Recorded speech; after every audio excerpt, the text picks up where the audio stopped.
You're with the News Grid live on air and streaming online through Twitter, Facebook Live, and at Aljazeera.com. Thanks for joining us. It was his first direct address to the country about what his policy priorities would be in his first 100 days. And Donald Trump took to Facebook for it. The response to that in just a moment. But first, here's what he said about ending one of President Obama's signature trade agreements, the Trans-Pacific Partnership. On trade, I am going to issue our notification of intent to withdraw from the Trans-Pacific Partnership, a potential disaster for our country. Instead, we will negotiate fair bilateral trade deals that bring jobs and industry back onto American shores. On energy, I will cancel job-killing restrictions on the production of American energy, including shale energy and clean coal, creating many millions of high-paying jobs. That's what we want. That's what we've been waiting for. Well, let's go to Kimberly Hawkett, who's live for us in Washington, D.C. Kimberly, Donald Trump was a trailblazer against TPP during the campaign, and it looks like he's following through with this promise. Tell us about the reactions. Well, Americans are still kind of unpacking what all of this means. Of course, he put this, as you pointed out, on Facebook. It was a very short release, and it happened sort of late in the day yesterday. So Americans didn't totally digest it, and they're just trying to understand it now.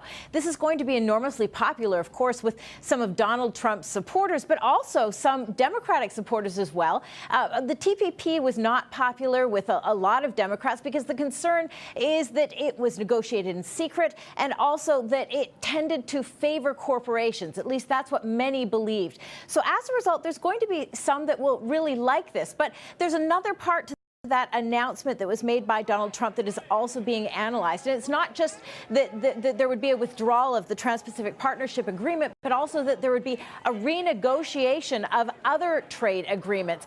The one that comes to mind that concerns many Americans is NAFTA. This is something Donald Trump rallied against on the campaign trail, saying that it was really the death knell of American manufacturing for the sort of middle-class lifestyle of the American worker, hit the American heartland hard. It was signed into law many decades ago, in fact, by his former rival, Hillary Clinton's husband, Bill Clinton. But here's the thing. It's not going to be easy to renegotiate. It involves Canada as well as Mexico.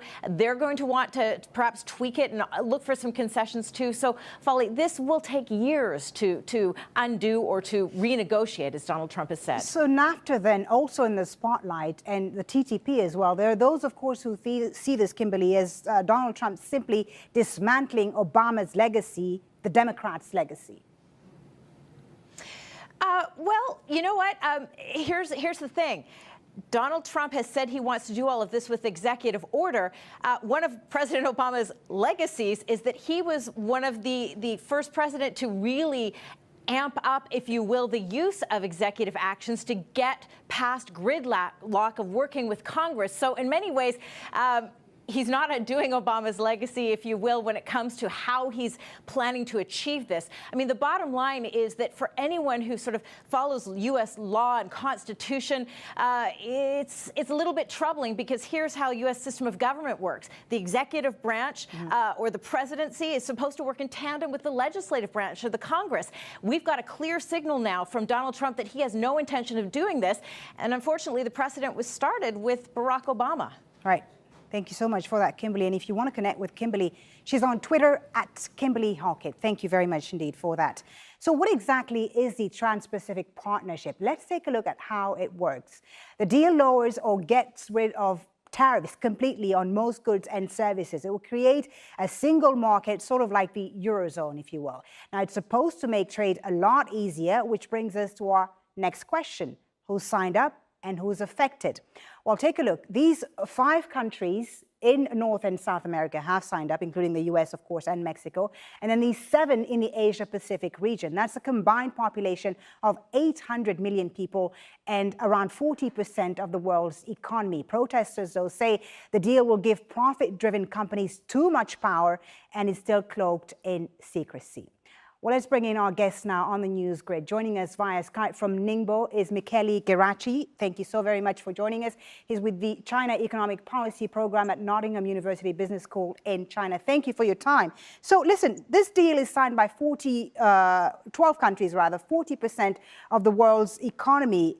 Would the U.S. quitting it make it meaningless, or could other countries still go ahead with it if the U.S. pulls out? No, it would pretty much kill the project. Without the backup of the United States, the remaining countries would have very little reason to do anything.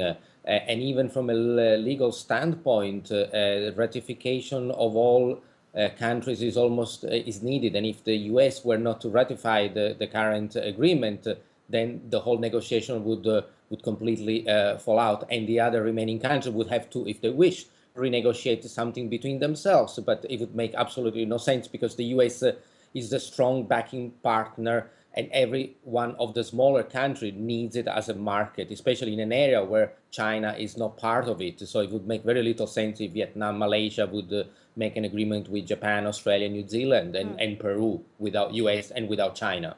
Michele, Japan specifically has been very anxious about the U.S. pulling out of TPP. I mean, Prime Minister Shinzo Abe was one of the first world leaders to visit with Donald Trump after his election. Let's just take a listen to what he said after Donald Trump's announcement yesterday. The TPP would be meaningless without the United States. Japan will make every effort to urge other signatories to hurry in completing the domestic procedures to ratify the pact as soon as possible. So, Michele, of the countries that have signed up to TPP right now, Japan's is the U.S. third biggest trading partner. How badly would they be affected, Japan specifically? For Japan, it would be relatively the bad news. But let's not forget that this TPP is not just about a trade agreement. There are many other conditions, a little bit secretive, like you just mentioned earlier on. It would be relatively good in a way for some of the other countries. You know, the thing is that all these regional agreements, when there is a very strong dominant partner, in this case the United States, the biggest country gets relatively the biggest gains from that region alone. So now what happens is, if every country is left on its own, I think they will have the paradox is they have a better standing, for example, in the negotiation with China and including Japan. Yes, Japan may lose the US as a partner, but may regain a relative strength in the Pacific, because it will just play, the bigger player. Right. And you mentioned China there, and China, of course, is not part of this deal. But there are those who say, Michele, that China could step in with a regional trade deal, which is known as the RCEP, I understand. Do you think a Chinese-initiated regional trade deal would bring the same benefits as TPP? I don't think so. First of all, it is not China's habit to start a regional agreement. China tends to do negotiation on a bilateral basis, so China with individual countries. China finds it also very difficult to negotiate with the European Union, because trade matters are negotiated centrally in Europe, and China would like to negotiate individually with each of the European countries.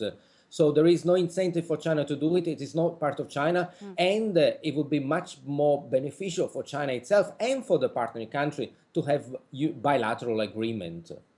Thank you so much for your thoughts. Good to hear your insight on this. Michele Geraci of the China Economic Policy Program at Nottingham University. Thank you for your time. Now let's bring in our social